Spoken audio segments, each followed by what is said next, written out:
if there is a natural inclination to life, unless interfered with, forests will find the full potentials of the beings of the forest, unless interfered with. Human beings are the biggest interference. Is there some interference within us that made us go in a way that we are narrowing our own definition of ourselves down to a point where we are not even aware that there is something called a greater potential? Wow. Dang. See, one reason is the route that modern science has taken.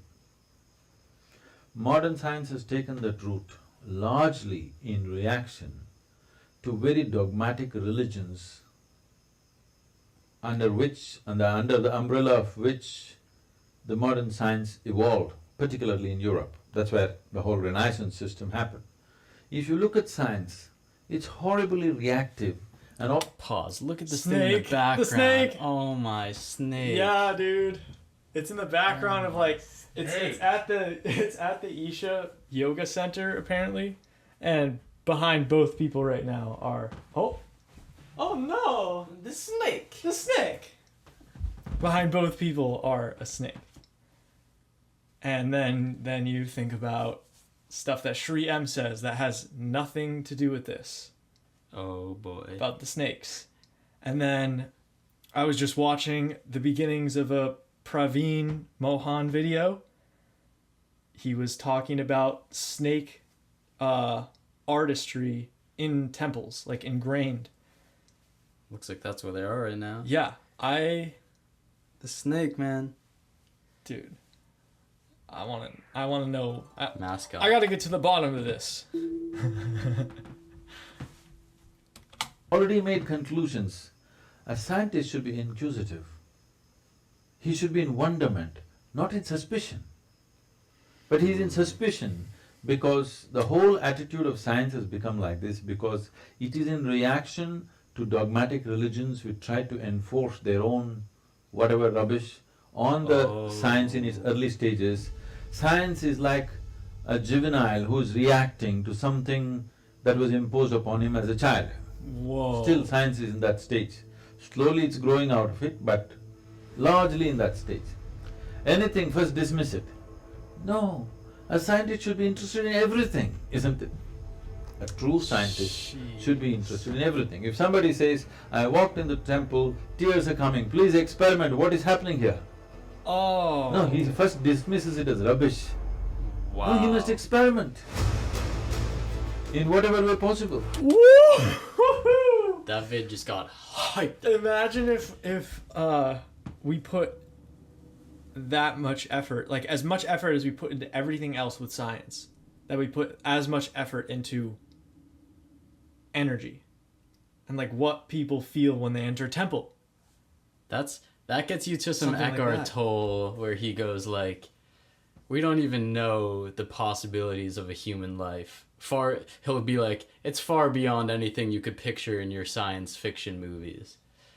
Oh my gosh. And it's like, if we start... And it also brings me back to one problem I've been having with science, especially during this whole pandemic. Only is one? Hypotheses. That you take a question to start your search. And you are looking for an answer to a certain question. Nice. Because right there, you've taken the immensity of what could be and you brought it to here. To one thing. You know? It's just frustrating. Yeah. But And then what? it just makes sense though if you think about it in the context of the profit-driven society, because it's like it's more efficient to do it that way. Yes, this also brought me him talking about us being in like the childish stage of science right now. Yeah. Brought me to the anti-stance and the problems with an anti-stance. Because you had religion say a bunch of things, organize religion, and stick to those principles without evidence. And then the anti-stance of that is, I need evidence for anything, and anything that doesn't fit evidence we already have should be discarded. It is just the anti, when you gotta let go of both of those. Definitely. If we're gonna get anywhere. Isn't it? No, he just dismisses it because he comes from that background where dogmatic religions enforced and tried to stop the development of science in so many different ways. So largely that religious belief, which comes from certain areas of the world, which is so strong and believes in silly things as if they're the most profound things, okay? So these silly things have been imposed on people for centuries, and when science reacted to that, it looked like a great revolution. It's called Renaissance, it's a revolution. But that kind of investigation, wanting to look at everything, is not new to us here. The whole spiritual process has always been about looking at everything with fresh eyes. We don't even trust the two eyes. We want to open an extra eye and look at it, okay? Because we know very easily your senses can be contaminated with memory. Your eyes are deeply contaminated with your own memory. Because depending upon the type of memory you have, accordingly what you see looks beautiful, ugly, okay, not okay, good, bad, everything, because it is loaded with memory. So,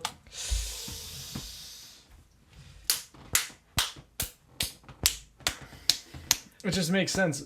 The more time you spend with Sadhguru, and the more at least I experience why perception is, for me, the essence of his teaching. What is your perception? That's all I care about. And there was something right there that wanted to be said. Right, what was the last thing he just said? You can never trust this guy to have the last words on his mind. He's wherever he is. Sadhguru was talking about... Oh, yeah. It just...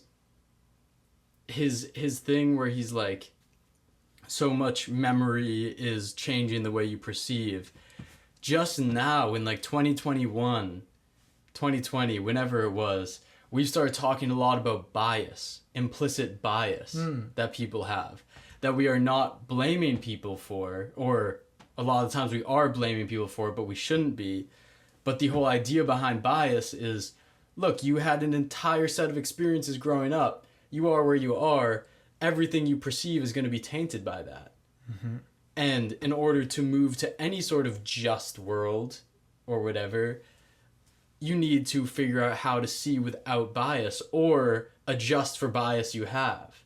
You know, at least to start, be like, okay, that's my bias. Let me take a step back or whatever. And I just find it fascinating that this is something that, the way he said it, of like, our eyesight is contaminated. And what is it to look with eyes that are not contaminated? What is it to go beyond bias?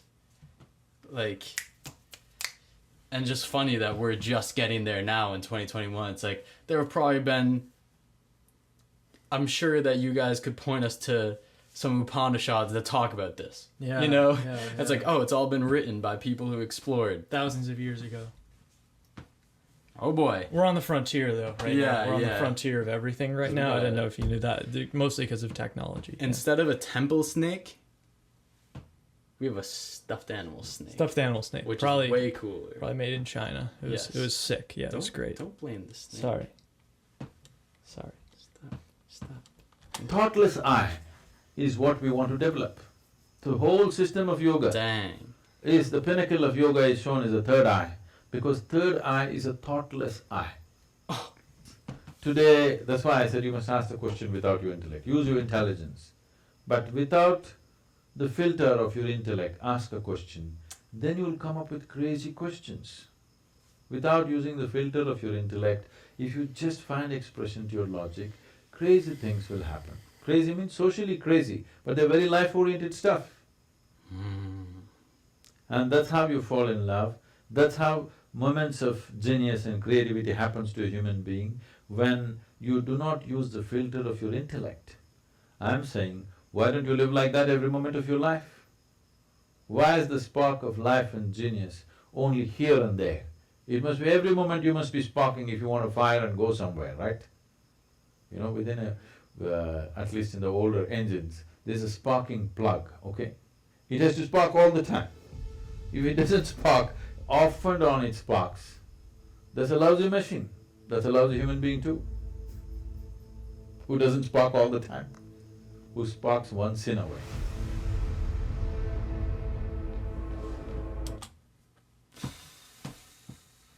The Adiyogi channel just has some different energy. Hey, I'm not gonna say it's better. Not gonna. But don't keep recommending things from the Adiyogi channel. We don't like it at all. This is sarcasm if you can't pick up on it. 'Cause Yes. I'm just going to clarify that because I want more videos from this channel. Everyone's like, what the heck? Why don't you like Adiyogi channel? That's when we know that our sarcasm just doesn't work. Hopefully you did get it. This is rad. Like, I think every Adiyogi channel video I've seen was like all some of the best Sadhgurus. That last... The mission of seeing with... That's just a cool idea of what the third eye is. You know? Like, third eye has so much baggage on it, for me at least, because of things you hear of like, that's what the third eye does, that's what it is, that's how it functions. It's like, what if the third eye is just perceiving without the contamination? Yes. It's like, let's go. Where? I don't know. Bars. Alright, folks. Got any more vids for us? Let us know in the comments. If not, we love you. And we'll see you soon. Much love. Much love.